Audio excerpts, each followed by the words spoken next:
Hi, everyone. Welcome to our interview with Owen Keehnen and Saltine. So this is a Gerberhardt virtual interview. We are starting everyone out on mute. So we're going to do a little interview with Owen and Saltine first. We're going to interview each other. And then at the end, we'll open it up for questions so that at that point, if you just go to your screen, there's a sidebar that says participants. If you click on that, you can raise your hand and then ask a question, and then we'll be able to unmute you, and that way we don't have background noise during the interview. So I'm Jen Dentel, and I work at Gerberhardt. I've been a volunteer, and I'm their communications and programming coordinator. We also have Will Brandt, our director, is on the call as Gerberhardt Library. And then I'll just introduce our two interviewers and interviewees. So we have Owen Keehnen, who's an author and an activist and a grassroots historian. So he's written several books, nonfiction and fiction. Most recently, he wrote a book called Dugan's Bistro and the Legend of the Bearded Lady. He's currently working on making sure the AIDS Garden in Chicago becomes a reality and was a co-founder of the Legacy Project as well. He was inducted into the Chicago LGBT Hall of Fame in 2011. And you can find his work online at Owen Keehnen on Instagram or at owenkeehnen.com. And then we have Saltine is here as well. Saltine is currently living in Provincetown, but you may have seen Saltine perform throughout Chicago as well. Saltine recorded a really amazing podcast called Saltine's Newsletter live at Scarlet in Chicago. And then also performed a art history lecture series called Impressions that told the origin stories behind certain different works of art. Which you can was find reviewed by the Windy City Times when they didn't even come see it. Amazing. Yeah, and you can find Saltine online at Saltine Studios on Instagram or also at saltinesnewsletter.com. But I'll open it up to Saltine and Owen if you two want to start out and just start interviewing each other, and we can all learn about some Chicago LGBTQ history.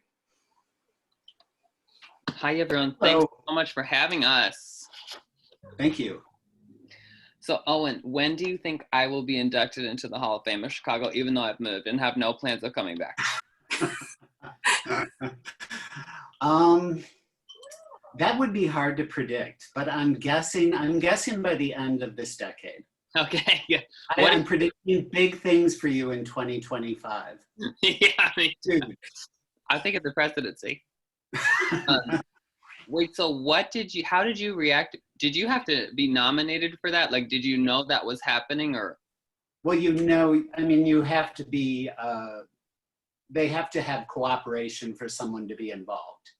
Okay. So, you know that process, but the voting and all that's secretive. So you don't know about that. You just know if they voted you in or not. And that must have been big for you because I feel like from just looking at your Instagram, looking at your work, it feels like Chicago gay history in particular is very important to you. So that must have been a big deal, no? It was a huge deal. Not so much that, but I mean, just Chicago LGBTQ history in general. I like, just overall LGBTQ history, but I really think that Chicago, in a lot of ways, has been slighted compared to other cities. And Chicago, because of that, is like a gold mine of untapped veins. So. Well, yeah, I felt that when I moved to Chicago. I was like, I was trying to make friends, and I was still an alcoholic. Well, I'm still an alcoholic, but I was trying to still drink. And I was buying the girls a round of drinks to force them to be my friend. And I got 3 vodka cranberries, and they were like, all right, $15. And I was like, oh, no, I said 3. I'm so sorry. And they were like, yeah. And I was like, wow, Chicago's the best place in the entire world. But yeah, it's so cheap. Chicago's incredible. I feel like where can you live in a big, huge, incredible, top-of-the-notch city and be able to afford it? It is one of the last affordable big cities, I think. And I feel How are things in Provincetown? Oh, girl, what I love is having a town where people live here 2 months of the year and rent is $20,000 a month. It's crazy because all the fun queens that were here in the 70s and 80s got rich, bought houses, and now I just finagled this. I think I'm actually squatting. I don't think I actually pay rent here. I got into this because I have a winter rental, so it's super cheap because of that. But it's crazy. But this history, I have a soft spot. I'm from Massachusetts, so I have a big soft spot for this part of the world. And P-Town has an incredible gay history. One of my stories, A House. I don't know if you've heard this with the A House. They said in the 70s, people's favorite porn stars would climb up a ladder at Little Bar and piss onto the audience. I love the history I want to keep alive. That's a good history to want to keep alive, definitely. Wait, so Owen, are you from around Chicago, or is it just... I'm from Rockford originally, which is about 90 minutes to the west. Okay. Like 65 miles. So when did you start really getting into this world? Into history or just... world, yeah, archiving world. Probably, I mean, I was always interested in history, probably in the 80s when I was in Chicago. I just started to see a lot of history around me, and it was sort of the peak of the AIDS years. And not only did I see a lot of history around me, you also were very aware of the fact that a lot of history around you was disappearing, and a lot of it without a trace. I mean, bars coming and going, but more importantly, just people coming and going, their stories coming and going. And to sort of tap into wanting to preserve that was where it all came from. Because a lot of these people, everybody has a really memorable life, but a lot of times, if people aren't doing something incredibly spectacular all the time, it just sort of fades away. And I wanted to put a spotlight on some of the lives and things. And I've always been interested more in that aspect of history, like the social aspect, the bars. But, you know, I always liked kind of just how LGBTQ people live their daily lives. And did that incorporate... No, go on, sorry. Did that incorporate itself in one of your, like, what was your first project? What was the first thing you, like, put, like, real focus and energy? Well, I was doing a lot of interviews. I was working at Unabridged Books. And what happened is there'd be events scheduled a lot of times, and you wouldn't have a good turnout, as I'm sure a lot of people can relate to. No, I've never understood that.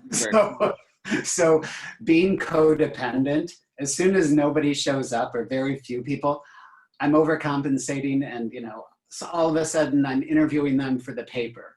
And that's kind of how that began. And I started really liking to do it. And the thing is, I was young at that time. And if you're interviewing someone, I was interviewing like a lot of LGBTQ authors and activists and just people who I admired. And if you're interviewing somebody, you can ask them anything and they'll answer it. It's so it was literally like being able to ask people whose lives you admired, like just questions about it. It was great. What was the juiciest one? The juiciest? Yeah. Oh God. I mean, I did a couple hundred, so I did a lot. And what was it for? What paper? It was a lot were for Chicago Outlines, and then I started syndicating in papers around the country. Okay. Cool. Something in retrospect that was really interesting is I interviewed Samuel Stewart a couple times, and it wasn't until The Secret Historian came out that I even had any idea that I was calling like that shack in Berkeley where he lived, where they were talking, you know, described it as boarded up and the hoarder tendencies and everything. That was juicier in retrospect. Plus, he kind of had this very sexual air about him. So it was kind of an interview where, like, at any point, you could kind of like answer the question in a certain way and it would have gone a completely different direction. But he was very forthcoming with stuff. I mean, he told me about sleeping with Valentino. He told me about, you know, the fact that, you know, he thought that Thomas Mann was cruising him. Was he 5? That seems to be Thomas Mann's type. Well, it was his impression. I guess his family was downstairs and he was like interviewing him, Samuel Stewart was, and he said he sense this sexual tension between them. But he slept with Alfred Lord Douglas. He slept with Thornton Wilder. I mean, there were a lot of people that were just, and now I say those, and I'm hoping I remembered Thornton Wilder correctly, because it might have been someone Can else. you imagine? You're like, Stop he slept with recording. President Gerald Ford. He slept with. Wait, so what I'm super interested of is I came up, I know this is hard to believe, but although I look like a 45-year-old woman, I came up in a time where it was I came from liberal Massachusetts, very cool to be gay and be talking about gay history and things. But it's very interesting to me to read like the Gay Sunshine interviews, because in the 70s, because those seem like, Oh, yeah. that's a crazy thing to be closeted your whole life, and then 60 years of closeted, you're then giving an interview talking about whose dick you're sucking. Oh, yeah. It was pretty crazy. Those Winston Leyland books, is that the one? Yeah. About? Yeah, those were a big deal. I mean, so many of those books are really treasure troves, because you can read about people, but the thing that I like that's sort of a leftover from these interviews is there's nothing like hearing it in the person's own voice. For you know, sure. they explain themselves differently. You know, they kind of have a different, you can get a sense of their personality, which sometimes an interviewer, if it's just picking phrases out of a long dialogue, can choose things that sort of back up what their kind of impression of the person is. But usually if it's just blocks of response, it's really eye-opening for a lot of people. And who were some of the Chicago people, Chicago legends that you interviewed that you were like really blown away by? Of Chicago specifically? Yeah. Well, I mean, there were some were friends. There were a lot of activists that I was really impressed by. I was good friends with Paul Adams. That was a really, I was glad that interview got taken down. Friends with Scott McPherson, who did Marvin's Room. And that I was glad that one happened as well, because Scott didn't do a lot of, he didn't have the opportunity really to do that much press. Let's see, Paul Stensland from Chicago. You know, I'm blanking on a lot of the Chicago aspect in general. You know, about who was from here and who wasn't, because a lot of them were on book tours. Okay. And like the paper you're writing for, you said Outlines? Chicago Outlines. It's what Tracy Bain did before Windy City Times. Okay, cool. And that was like, people were reading that. Like that was like a popular. Yeah. And there was Windy City Times, Gay Chicago, and Chicago Outlines. So there were 3 papers. What was like the vibe of each one? Windy City Times was very hard-hitting news. Outlines had more of a community spirit, meaning it tended to be, I think, a little more local. Okay. Focused, more diversity definitely in Outlines. Windy City Times was more at that time was more reportage, so there might be like a lot of articles on, you know, HIV and drug trials and things like that. And Gay Chicago was, you know, kind of the fun bar rag. So those were how the 3 differed. You know, there have been papers before, but at that time, those were the. And it's interesting to me now because we have the Windy City Times, but I don't know how much like who that audience is, or like how many people are reading that. And I was working with the Gerber Heart on a project about bars vanishing and having so many bars, having them go away. What was living through that transition of big gay culture in Chicago to kind of like some of the papers going away, bars closing? What was that like to experience? I mean, at that period, it was sort of, in my opinion, what was going on during that period of AIDS was that you saw kind of the changing, first of all, the decimation of the population in general. And then that's combined with kind of this assimilation that was kind of starting. So I think to me, it seemed like everything was changing right in front of me. Like, and it wasn't subtle, it wasn't short, it wasn't anything like that. Like all of it, it was like literally, you know, this sleazy bar is not showing porn anymore and is going to have big windows in the front. Or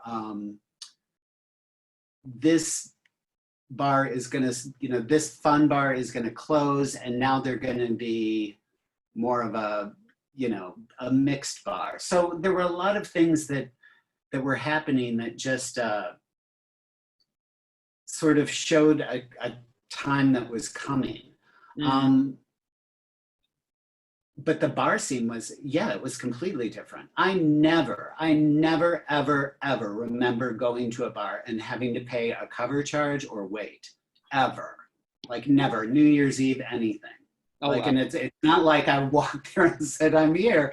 I mean, it was just, you didn't do that in general, you know? What's unfortunate for me is that even though the worldwide fame I have, I still have to wait outside in 2 pairs of nylons freezing on New Year's Eve.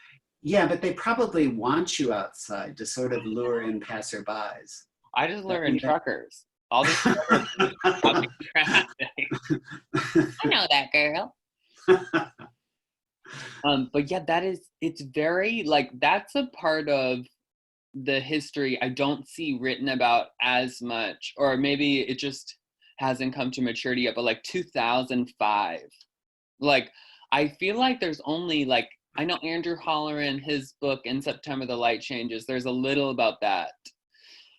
But that is such an interesting year, gay-wise. Yeah, see, by then I'm talking more like early 90s. Oh, wow. I thought more changing. I'm thinking it was sort of, that's the different time period. By 2005, I was over the whole thing and I was staying home. Yeah, I mean, I've worked on it a lot. I'm working now on some essays that will include things about that. And so that's part of it. Truthfully, since this whole stay-at-home order and the coronavirus and everything has started, just because of the nature of this, the fact that, you know, people are suddenly getting the virus, getting ill and dying for, you know, randomly, well, not randomly, but just out of the blue. I've had this real sense of the burning library kind of theme that's an old African folk legend that says that every time a person dies, a library burns. So what happens is that I tend to work on lots of different things at the same time. So like if I'm bored with this, I go to this, I'll have like 3 or 4 things going on. So with the nature of having all this time sheltered in place and having a lot of different projects, part of that too is being very aware of the fact that a lot of these stories, I really just want to get out there. So I've started doing like, sort of honing them a little bit and having them be my Instagram account. And have it be the feel of like, you know, if I'm a burning library, well, I'm just going to chuck some books out the window. So a few, you know, so a few things, you know, will be around. But that, and it makes me see the importance of getting this down. And the other thing I meant to say when we were talking about history is all that history was changing before our eyes. I mean, it was literally like someone would be in Chicago in 1995. They might move away for 2 years, come back in 1997 and recognize, you know, 60% of what was there. It was changing that fast. Wow. You know? Yeah, that type of, because it's like, it's fun going into the Gerber Heart, and I want to hear about when you first started going there. But one of the most delightful things is that Will would be like, so what project are you working on? And I'd be like, make something up on the spot, because all I wanted to do is look at the pictures. I just wanted to look at like the streets, like what did things look like what did the people look like. So I think I'm doing research for my thesis at Yale about yarn cock rings. But yeah, what was your first, how did you connect with them? What was your first experience? And when did you first know you had a crush on Will? Well, that's hard to pinpoint. Okay. Probably, oh God, was it in the basement on Sheffield? Is that right, Will? He's nodding, I think. Was it Sheffield? I was not in the basement at Sheffield, but there was we were in a basement in Sheffield. Okay, I went there and was just, between then and now, it just blows me away. The basement one was a little like, oh, I hope this makes it, because it's, I mean, not that it was anything to do, but it was more the location and the fact that it was a basement. But it, I mean, it's incredible now, but it was, I love the fact that even then there was this importance of knowing that if we don't chronicle our history, if we don't pay attention and keep track of what's going on, nobody else is going to do it. It's not like somebody's going to waltz in and, suddenly decide that our lives are important and we should do, it's got to be an inside job, in my opinion. Not when it comes to creative endeavors, but when it comes to sort of just the archives in general. And give me your favorite part of the archives at the Gerber Hart. What's the most exciting to you? What's the thing you love to go back to?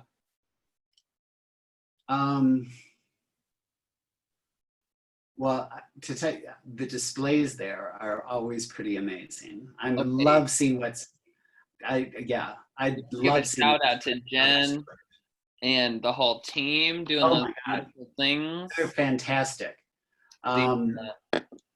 I just love looking through the newspapers too, truthfully. I know. The Hilly box of photographs. I just want to look at the horoscopes. Looking at the horoscopes.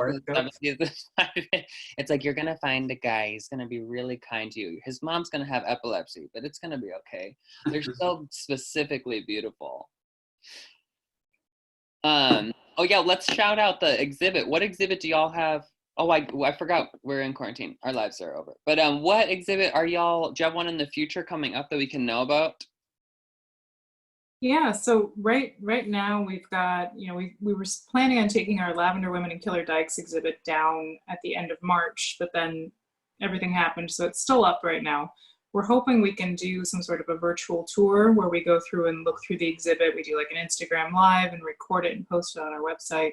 But the next exhibit, which actually Alyssa is on the call right now, who is our resident archivist and is one of the curators as well for the next exhibit. So it's going to be on 90s queer activism. I don't know, Alyssa, do you want to talk about that a little bit? No? Oh, muted. Okay. Do you want me to unmute you? Yes, I'm unmuted now. Okay. The exhibit, and it's kind of up in the air on whether it's going to go up or in what capacity it's going to go up, but it's called Q, Activism at the Margins of Identity, and it focuses specifically on the radical activism that was taking place in the 90s, and our sort of epicenter of focus was going to be Queer Nation Chicago. So we are still very excited about that. We just don't know to what capacity we'll be able to share it with you, but whether it goes up this summer or potentially sometime next year, we're excited to bring you sort of those voices. So if you are interested in that, check it out. Yeah. Love it. Yeah. Someone else I forgot to say when you talked about local people who impressed me. I did a big interview with Joan Jett Black when the presidential nomination was announced. That was very impressive. I loved it. Did they do am I thinking of the person who did the Steppenwolf? They just redid that show? Yeah. Well, can you tell me what was that? It was Ms. Black runs for president or something? Yes. Will you tell me about her? Sure. Joan Jett Black was a member of Queer Nation. That basically Queer Nation was all about getting the visibility out there of queer and not specifically sort of, I can't think of a better way, straight or gay behavior. A straight actor. Yes, street activism. Anyway, Joan Jett Black, basically the whole setup was, we grow up hearing anybody can be president. We have a bad former actor as president. This was then. And, why not a good Black drag queen? I mean, and what was she like in the interview? Was she being like 100% earnest, like 100% serious, or was she giggling and joking about it? Have you ever met Joan Jett Black? No. Okay. I don't think 100% earnestness is something I there was an earnestness in that the campaign was very much bringing visibility to issues, bringing visibility to AIDS and to people of color. A lot of what the campaign was doing was very important, but it was also kind of flippant. Like, I want to get dykes on bikes to patrol the borders. I want, instead of the Supreme Court, I want to make it the Supreme's Court, like that kind of thing. So it wasn't a serious campaign, but it was a very, it was, Joan Jett Black made it down onto the floor of the Democratic National Convention. Wow. That's sort of the thrust of Ms. Black for president, is that sort of the culmination and how that kind of eventually fell apart. But just the sheer power and momentum behind that group of people being able to do that. I mean, Queer Nation, ACT UP, all the groups were phenomenal. And what was Chicago, like, would every gay in Chicago have known her? If they paid attention, yeah. I mean, Joan was on the cover of, all the papers, and it was a big deal. Joan was in it wasn't the National Enquirer, but like the National Examiner with, one of those sidebars that, drag queen runs for president, where it was like a news story. So if they were paying attention, they knew. And what do you remember at all what how people felt about drags at the time, or what that was like? Because I've heard I know when I first was going to pride parades and there'd be a queen, I'd be like, what is this monster doing looking at me? Because it was very not cool to be a queen at the time. And then I feel like 2013 Drag Race just like... I think all that's changed a lot. But I also think it's changed a lot, but I think there's always been a certain number of specifically gay men, maybe, who are threatened by sexuality in that way. Because I think it makes some people feel maybe, that it's a threat, that like a threat to their own masculinity, meaning people will see that, think that's what gay people are, that whole argument. So, yeah. I guess it's different now. It's hard to say when you age through something, because it just sort of, I know the attitudes now are definitely more accepting, definitely more mainstream. For sure. But at the time, I don't recall, I hung out with a lot of activists too. So and I worked at unabridged books. So I don't really recall like a lot of people in my group ever being judgmental in that way or anything. But, also, I'm sure there are plenty. Unabridged isn't gay, but it is gay, no. Right? It isn't specifically gay. It's a general bookstore with a large LGBTQ section. And what is your relationship with that store in the community? How has that been like? Because that, I feel like, plays a big part in your Instagram, is like these gay moments at Unabridged. That was sort of the venue by which I became interested in LGBTQ culture. I'll tell you one thing, when I came to Chicago and I talked about AIDS sort of hitting, I came to Chicago, I had a few jobs, then I started at Unabridged. And what would happen was that, you'd see customers come in and they, you know, look fine. The next week they'd look a little sick. The next week they'd look horrible, and then they'd be gone. You were constantly, the virus was just so omnipresent there. It gave me, truthfully, that store made me love my community because it made me feel like they were a part, like we were all a part of this. And I hadn't really done that. I hadn't had that experience at a job. You know, I mean, otherwise it was no big deal. But it sparked my sense of community, my sense of allegiance, my politicism, like all of it came from, you know, getting that. I mean, before that, I worked at the Board of Trade. I work at the Board of Trade as we speak. I wait at different truck stops, as I've said earlier, different construction sites. But no, and I think that is something that my community, I've shared, I feel like my generation, we yearn for are gay spaces outside of bars like that to find that. Belmont Rocks. Oh my God, okay. At the Belmont Rocks, yeah. That has to be a book that you're making for that. I've got a lot of pictures. People have been very generous with their pictures and their stories. The thing is about the Belmont Rocks book is that it would have to be in color because you cannot capture sort of what the Belmont Rocks was without seeing these pictures. And I mean, the Speedos alone are like every shade of the rainbow. And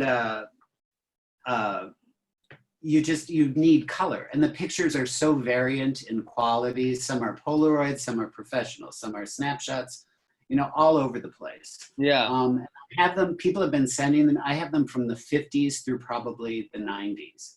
Okay, I didn't know. What was the 50s? What are those pictures like there? Just groups of guys hanging out on the Belmont Rocks. You know, it's not that much different. The swimsuits are bigger.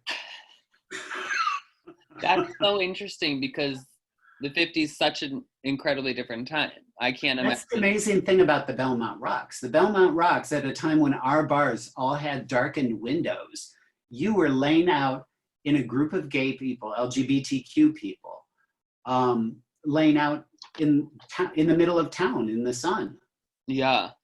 And you didn't happen upon that place and go, oh, I wonder if this is gay. I mean, it was pretty obvious. You had like the atmosphere was different. Because I don't think, is that the Belmont Rocks? I didn't experience that as a thing happening when I was in Chicago. So they were bulldozed in 2003. Okay, so it was a different physical structure. Well, they were sort of decaying, sort of these big limestone blocks. They weren't sort of a landing strip like they look now. Okay, and now this is what I want to know about your experience at the Belmont Rocks. And then I want to know, what is the line between experiencing history? Do you find any moment of like, I need to remove myself from this? Or do you just fully embrace your personal anecdotes when you're creating history? Oh, I'm all about throwing myself in there. I think sometimes it would depend if I was doing something different. I think having a personal point of view really enhances history in a lot of ways. It can draw people in a way that sort of an objective voice doesn't always do. And again, I know there's plenty of different opinions and everything about how that's done, but that works best for me. Cool. I think my history is most moving and most accessible when I sort of can give it a personal connection. So, and that's kind of what the essays are too. And I'm calling it right now, Skin in the Game is the name of the essays, but I don't know. I'm still up in the air with that. And what is there a theme connecting it, or is it just a collection? It's just a big gay collection. It's, well, they're all LGBTQ, local, and some are larger issues. A lot are these smaller portraits of people I talked about earlier where, you know, my Instagram post has kind of an indication of what it is, where they're kind of these snapshots of people. And a lot of them, again, some of these people have been dead maybe 10, 15 years. And it pains me to say this, but I have the feeling they're all but forgotten, you know? Some of them are pretty memorable. So it's a way to sort of have their story live on in some capacity, you know, by collecting them. I feel that. I feel also there's moments when you hear a wonderful queen say a really good line. And then I feel like, oh, is this plagiarism that I'm like blatantly stealing this from this person? But I feel like it isn't at all, in that same sort of sense of like, I would rather have little queers in 10 years read this line than not ever hear it. Yeah. Do you know what I mean? Yeah. Yeah, it's crazy. Agreed. So what are you working on now, by the way? Well, I just stole a kayak. I was talking to my neighbors. I was like, do you think I can just take this? They're like, girl, it's been there for 2 years. And then I found a beer can from 2018 in it, so I felt fine. Full or empty? It was empty. It was full, I would have drank it. No, I'm in AA. I am working on, well, I just finished a series of, well, the quarantine has been crazy. It's been crazy because it's been more surreal for me because I'm living by the ocean in a small town where you can talk to everyone, you know everyone, you're in the street, like across the road, catching up. So it doesn't feel isolated, really. It's unfortunate that I haven't been able to get physical with anyone. And I wish I had maybe been sexually aroused with someone before this. But unfortunately, I didn't get that opportunity because P-Town is a little barren in the winter. But I did a series of interviews as artists from the 40s, doing World War II interviews and what it was like being an artist at that time of seeming apocalypse. And they're meant to be 100% bullshit, but then also meant to just be a little nod to like a little seriousness. But I'm working on a little story right now, which hopefully will be made into an audiobook by summer. I was going to ask you if this sort of, I know you seem like a very outgoing person, if sort of this isolation has in any way affected your creativity, has it enhanced it or limited it? It has not affected it. The only thing that has affected my creativity is that I have more time. I forget who this was, but my teacher quoted an author who was like, when does inspiration greet me? It greets me every day when I wake up and work. I'm not a queen to wait for it. Do you know? I think I know exactly. You just got to get up and do the work. And a lot of it is shit. But then you just do it every day and edit. And a lot of it too, going along with that, is that's why I like to have different things at the same time, because if you're like, oh, I'm sick of this story, then you can, work on a little something else, or whatever. Joni Mitchell said that she paints and she does music. When one field is fallow, she goes to the other. I thought that was beautiful. That's a good way to put it.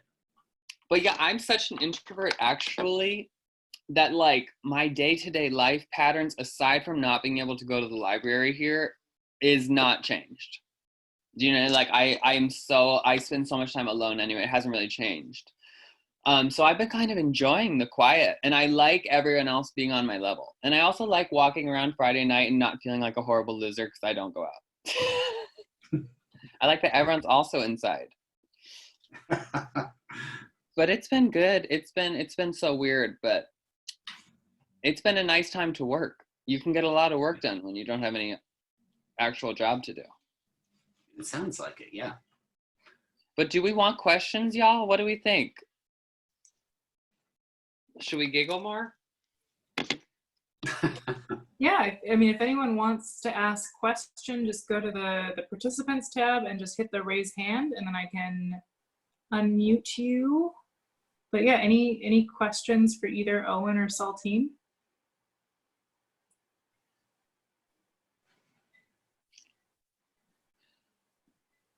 Something else I'm just to talk. Yeah, let's keep going. Something else that I'm working on now is, a question. We have a question. But keep that tab, Owen. Hi, this is a question for Saltine. Yeah. I wanted to know, just the short time that you've been there, how is the queer, whether it's activist or research center, how is the queer vibe in P-Town different from Chicago, and do you like it better? What are you feeling about it? I love that you think there's activism. Yeah, this is a resort town. And can I tell you something? I'm trying to work through thinking about this world not negatively. That's what my AA sponsor is telling me to do, honey. But let me say, walking down this street, when I first got here is September, so there's still a lot of people. And I have shared this, lesbians and other queer people have shared this experience of feeling completely invisible walking down the street in P-Town. It's like a very strange, I so sincerely miss Chicago's I need to be in nature, so I need to be out of the city, but I miss walking around Chicago and not thinking about myself. I walk through any neighborhood in Chicago almost, and I'm like any North Side neighborhood, and I'm like, I don't think about being out of place or anything. Like, I feel so welcome, so comfortable. And here I'm just like, oh, I'm like a strange skeletal girl that no one is really acknowledging. Do you know what I mean? And a lot of my lesbian friends say the same thing. It's just like, we don't exist. It's really weird. But then when you scratch, that's people who don't live here. But the artists who live here, the most radical people that live here are straight artists. And that's been it's been a flip for me, because I'm so used to gay people being the more radical people. But it's the straight artists who are just so fucking badass that are really like pushing for the progressive attitudes in town.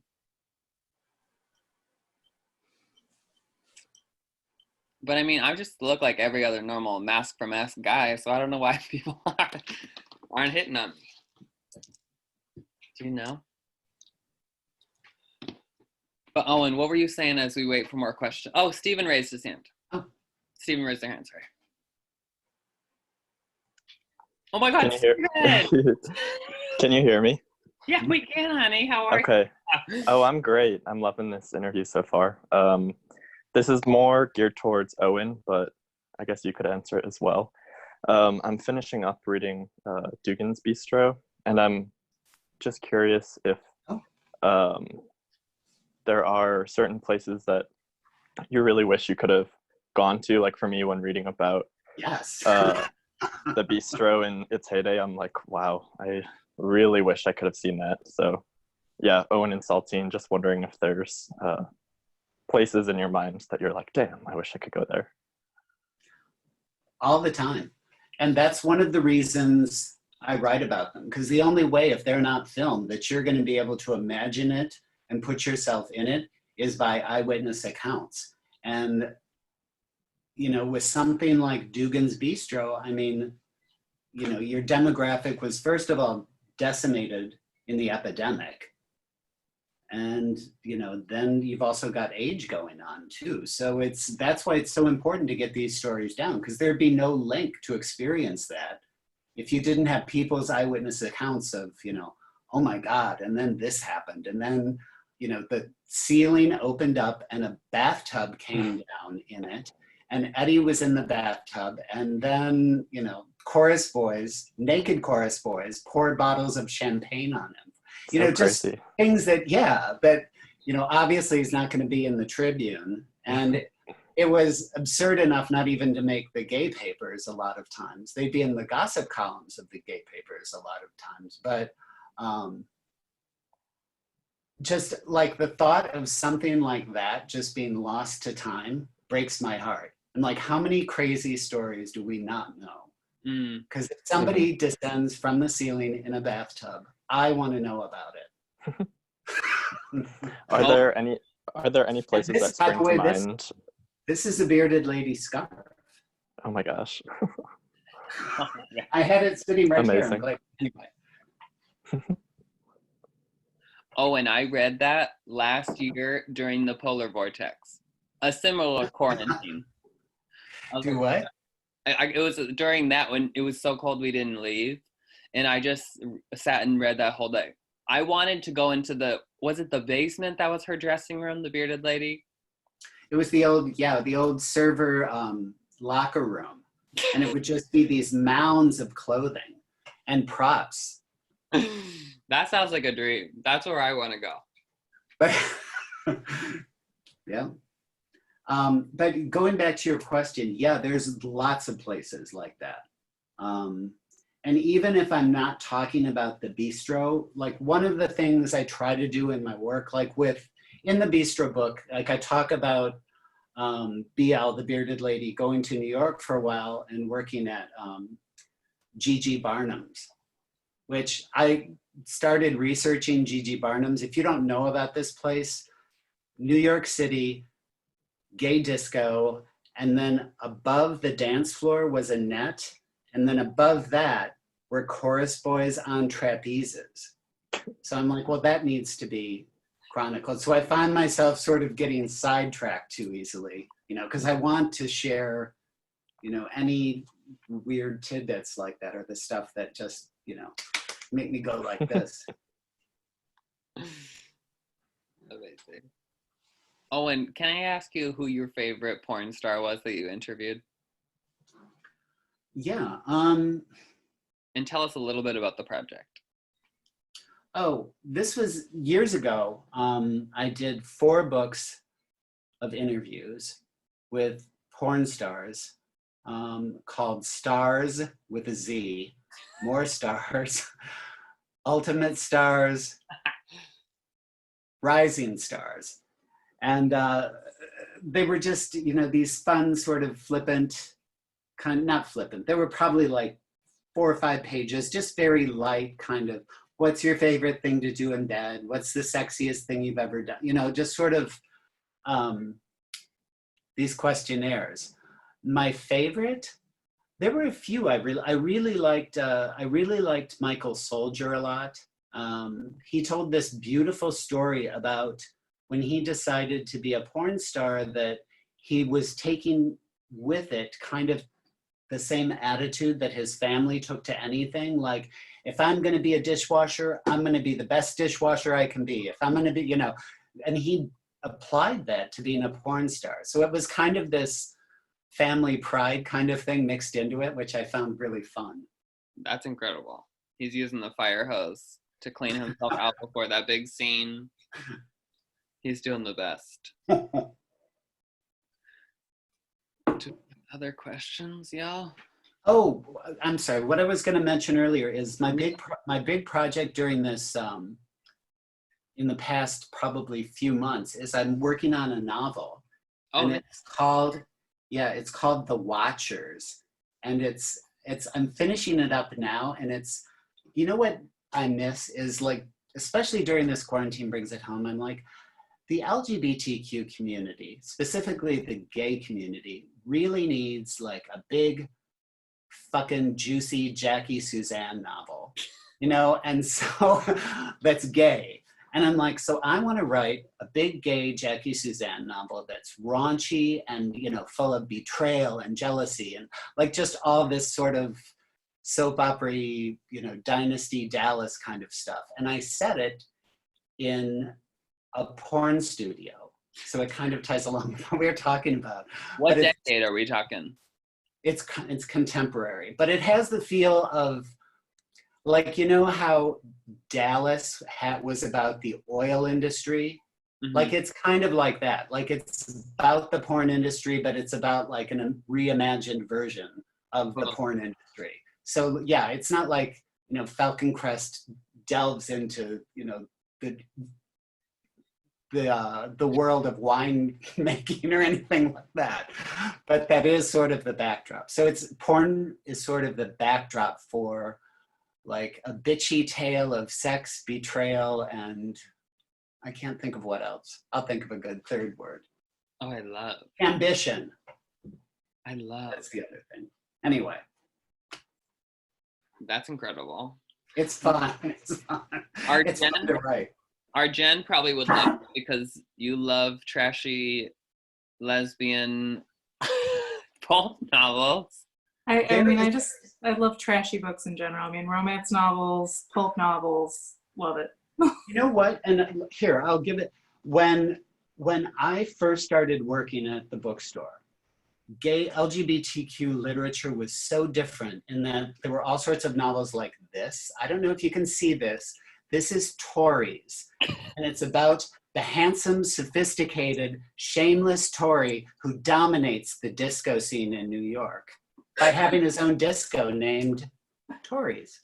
Love So it. anyway, there were lots of books like that, and when AIDS happened, they kind of just all disappeared. I think they were just seen as like kind of too frivolous and things like that. And I think it's time to bring them back. I'm really enjoying this. I would love to see a renaissance of big, juicy LGBTQ, like unapologetic, just like grab the bonbons, we're gonna have some fun kind of literature, you know? Because that's a lot of times that's what I like to read. I mean, I want to do a horror novel that's the same way too. Pause while I grab something I'm gonna read. You're gonna love it. Oh. It was sent to me by a sweet gay guy in the comedy community, Parker Callahan. It's called Cobalt. Dine. Yeah. I sold all that series. There's a whole series of them. And they're all like different, like fancy color names. They're all minerals.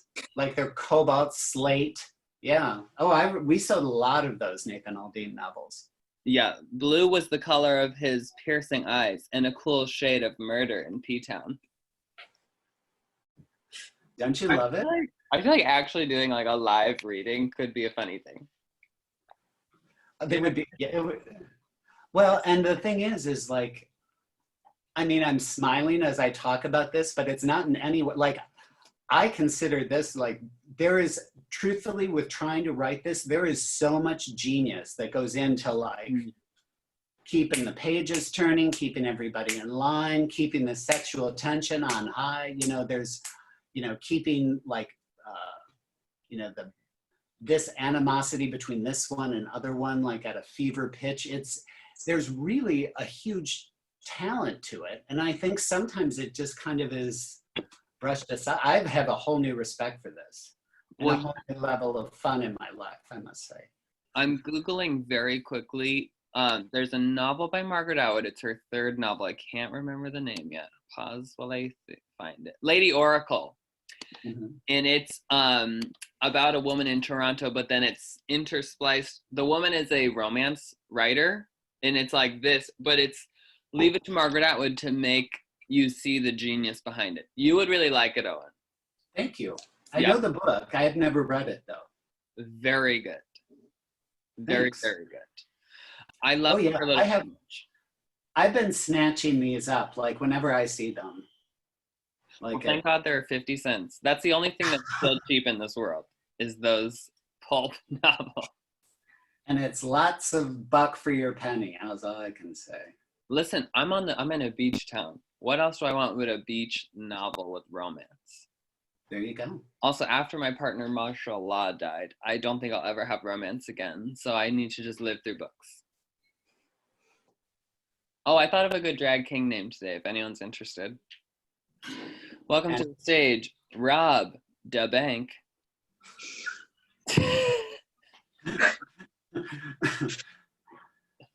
Is that good? You know what I was going to tell you? I saw your music video. Okay. It's very catchy. Here's what. I think some people thought I was being serious, which was unfortunate. Because like this, I hope no one thinks I'm being serious. Anybody who rhymes thorough with thorough is like, I love that. Yeah. I got another joke for you. There's two guys talking about writers, and he goes, my favorite existentialist, don't make fun of me, is Emerson. And the other friend goes, oh, really? I don't like him. And he goes, why? Who do you like? He goes, oh, I like Henry. He's more thorough.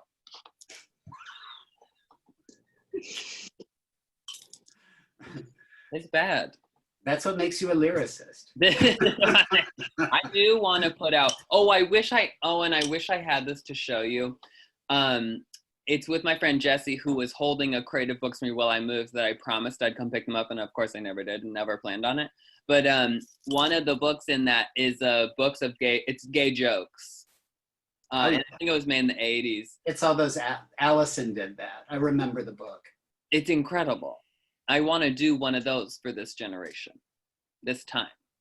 Just a book, a fat book, use so much virgin tree pulp to produce bad jokes in one line on huge pieces of paper. That's what I would like to do. Well, you did write it. Have you had any luck with your novel? So I recently just got the edits back. And this is what was it? What's the name of it again? Oh, it's called Arbogast. Arbogast. And that is about the Chicago drag scene. Well, two people in the Chicago drag scene. And I just got the edits back from the person who was doing it for me. So now I have to go through, and I'm going to that's the audiobook I'm talking about. But that's going to be very interesting because I give lots of silly. And I'm interested to see who's going to be interested to hear something not purely silly from me. I think that's going to be an interesting thing to experience. Do you know what I wanted to ask you too, is I find it, I've read about you talking about Saltine being the face of Saltine Studios, the brainchild of Cody. Yeah, so what's the difference between Cody and Saltine? Me, Saltine, I'm an extremely attractive woman, and Cody is an unfortunate boy. Now, Cody is No, but I mean, how does your personality is it more extroversion kind of thing? I think that there has always been a big split and a very clear divide for me. And Cody has zero interest in talking. Cody has zero interest in talking in front of a group at all. But Saltine loves that. And I also feel like I loved when Lady Bunny was talking about like Dolly Parton, and she was like, Dolly gave you kind of an artifice, and like Bunny gives you kind of an artifice of coming up, but then, and it's kind of to protect the real person. Sure. And I find that really, and also to not indulge in your personal shit. Like, I have no interest in people knowing who I'm dating. I never want anyone to know that. Not even you dating? Thankfully, I've been single for 27 years. But no, but I just have no interest in that at all. And I like having this fake person that you can't touch me, but you can touch this girl, because you can't fuck with Saltine. I'm sorry if I shouldn't be swearing, but you can't mess with her. You know what I mean? Like, nothing you say to Saltine is going to hurt her, and I will destroy you. But Cody's very sensitive. Okay. So it's a lovely mask, I find that very enjoyable. Yeah, it seems like it works really well for you. And there's been like Barry Humphries, who did Dame Edna. He's such a huge inspiration for me. And I love how he did that. I think that's brilliant, how he handled his career. So he's huge for me. Okay. Yeah. But it's wild. Well, do we have any other questions that people have? You can just press the participants and raise hand if you have questions. I know we're coming up on an hour, so just want to see if anyone else has questions.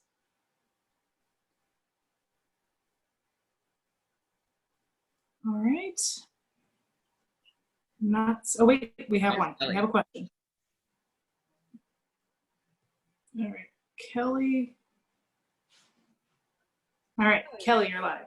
So this might be more of a question for you, Jen, but we were talking a little bit about gay like smutty novels, but do you have any recommendations for lesbian smut novels? I do. So mainly, I've read mainly pulp, so a lot of it is like 1950s and 60s, and I think there is smut involved, but there's also a lot of quality involved. So Valerie Taylor, any of her novels are fantastic. Her first one is actually, it's straight, and it is absolute trash. It's called Hired Hand. But even within this like terrible book that just has all sorts of problematic things in it, she sneaks in like there's like a you know, like a whole abortion storyline. There's like these communists that show up. There's like a pot farm. Like there's just a lot going on in it. But then her later books, like The Girls in 3B, is one of the most well-known ones. But I really like, there's a 2-part one that's called Stranger on Lesbos, and then the sequel is Return to Lesbos. And I think that's a really great one because you see the two sides where a lot of the earlier pulp novels, you had to end the book with her ending up with a man. And that is basically what happens in the first one. But then later, there's this redemption arc in Return to Lesbos that's really great. So I would recommend her books very highly. That's great. Thank you so much. And what was the one that you said that she's most well known for? The Girls in 3B. Gotcha. Thanks. Yeah. You're welcome. All right, I see we have a couple more questions. I think we have Mick. Hi. All right, Mick, I think you're Hey. on. Okay. Question for Owen. What was your tenure working at Unabridged Books? Like what year did you start? Mid 80s through 2004. And then I was out of the business for a while. And then I came back in 2016. So it's been 20 years, but it's been over like 23 years, but they're split apart. Okay, thank you. I owe you a thanks because I started following you because I started following the groups about Dugan's Bistro and also Carol's Speakeasy. Yeah. And I thought, who's this guy? So I checked. Is this, I don't know if I. Oh, you're on. Oh, okay. Yeah, I saw you post there time. I checked out your Instagram feed and I thought, wow, you are like collecting all this history and stuff. And it's thanks to you that I got one of the last of these books, John Henry Dembski, Nothing Personal. I knew him. I knew John Henry Dembski way back in the day, but I left Chicago in fall of 1980 to move to San Francisco. Oh, wow. And so I'm reconnecting with a lot of my memories, and these groups are helping to fill in things to revive memory that I have. Well, those Dembski columns too are like time capsules. Oh, yeah. I was in a group it was a social group called the St. James Family. There's a little chapter dedicated to that. So thank you for the history you're compiling. And I remember the Belmont Rocks. I don't know if I can pick up some stories. And come on, Nick. You're among family. Let's hear it. Nothing too wild. Nothing too wild. Just talking to people. But I just remember, it was so hot and humid. We always had to bring our water bottles, spray water bottles. We had to spray ourselves down to cool whatever cooling that would do. And others down. Oh, let me spray your back. Yeah. Well, look at Will's face. And Saltine. I've been out for trips visiting with a friend out and going to Provincetown. So is there like do you hang out with other members in drag? Were people like Miss Atlantic Richfield, or do you guys hang out together? Support each other? I'm just a newbie. I know they hang out without me. No, I actually, it's funny because all those gals don't really stay here in the winter because they're doing shows everywhere. Like Miss Richfield is doing shows all through the winter, other places. But what I love is like how much love the town has for those people. And I feel really loved by the town people for that reason of being in that community. So they're incredible. I love Miss Ridgefield and Coco and all those girls are so great. And the group, there's the Hat Sisters. There's these two guys. they're big things like wearing these hats. One of them works at Stop and Shop in the floral department, and I'm obsessed. And there's a porn tie-in. You guys are discussing porn. Like Jeff Stryker used to do performances out. Really, it was like interviews he'd do at P-Town. And at the end of the interview, he would apparently, I never attended the show, but he would flop it out for everyone to see. His interview with RuPaul is really funny. Oh, yeah. So anyway, I'll keep following you guys, but especially you, Owen. I mean, you know, for the history that you on Chicago. It's I fun. think I got out of Chicago before AIDS hit, and I was in San Francisco when that happened. So everything that was all this loss and everything that you were dealing with in Chicago, I was dealing with in San Francisco. And I think that's part of the reason why I'm chasing down my Chicago memories, because they were the happiest, you know, early memories of my gay life. So Follow the Gerber Heart. I Yes. get such a history boner for that Oh, work. yeah. I love seeing that. And there's good And online. The online archives are like really accessible. There's like a lot you can get. And if you don't follow them on Instagram, Yeah. there's something really interesting at least every day. Did Gerber Hart catch the reference that on the show The Good Fight, that the main character, there was the good wife, and then The Good Fight was a spinoff of The Good Wife, and Christine Baranski, who was one of the actors, she was in The Good Wife, and then on Good Fight. In one scene, she's presenting an up-and-coming attorney with a little leather briefcase, and she said that used to belong to Pearl Hart, and begins and tells a story about Pearl Hart in Chicago. I thought that was too cool.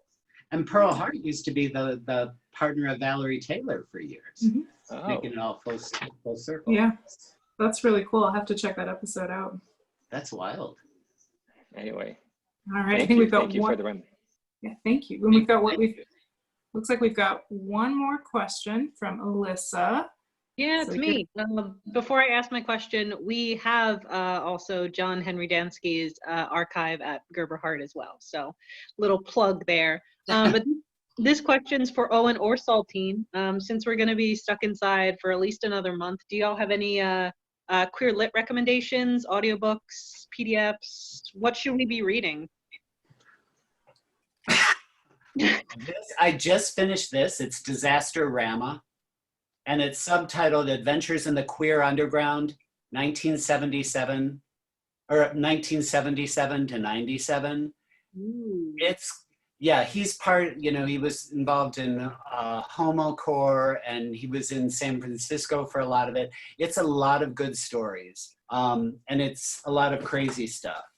And on a more sexual note, I'm also reading this, which is really incredible. It's called People I've Met from the Internet. Oh, wow. And it's all about these early sort of internet hookups with people that this guy had. And they're just these surreal snapshots of people getting together. It's really unique and wonderful. So those two I just finished and I really liked. Awesome. Alyssa, I'm sure you've read it's Arthur Evans, Witchcraft and the Gay Counterculture. That's what it is. Yes. Oh, It's out of print, but it's If you can snatch a copy. It's so good. And also, if you want to really delve into being sad and lonely, I think Andrew Holleran's Grief, it's really hard to read, but it's so beautiful that I would say, why not go for it?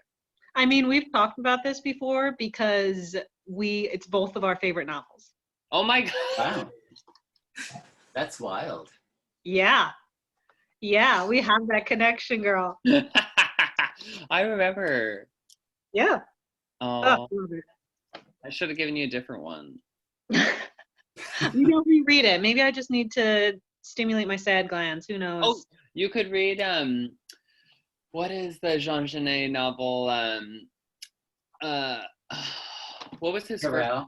Lady of the Oh, you Flower. could read Corel. Lady of the Flowers. But Alyssa, you've already read everything. They're all good. What? Alyssa's read everything. That's Oh. why. Everything. Do you know what? If you were talking about witchcraft and the gay counterculture, when I remember when I read that, I read Another Mother Tongue around the same time. Oh, Kind of like that too. Do you know that? I don't I know. have let me see. I have a copy of it somewhere. Just a second. Let me see. Well, I found the PDF. Anyway, sorry. I actually thought that was easier to find than I thought. So this is it. It's Judy Grahn. Cool. Subtitled Gay Words, Gay Worlds. And it was, I really enjoyed that, but I read that sort of around that same time when I was sort of like kind of radical hippied out. Radical fairy hippied out. I guess it's like a big hyphen in it. But I love those. Amazing. Thank you both for your recommendations, and thank you for doing this today. Super, super cool. Thank you for having us. I hope I sounded coherent. It's my first day of taking cold medicine or allergy medicine with so.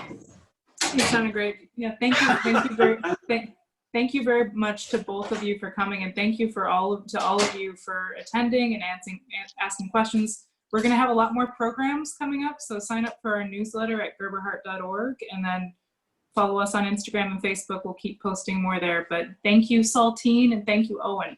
Thank you so much. We love the Gerber Heart so much. Yes. Everyone be safe.